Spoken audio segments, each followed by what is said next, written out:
Sedaj pa je z mano Katja Bašič, predsednica Združenja proti spolnemu zlorabljanju. Pozdravljeni. Ja.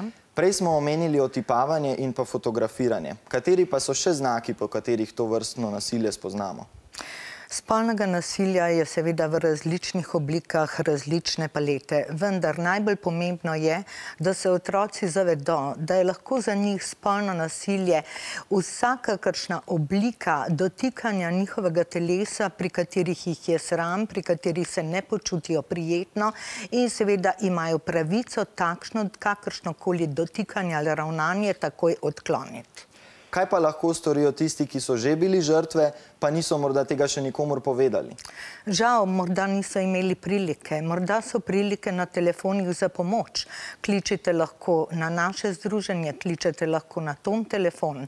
Kar nekaj oblik telefonske pomoči je, predvsem pa povejte nekomu, ki mu zaupate in pogovorite se z njim. In videli boste, da vam bo to lažje.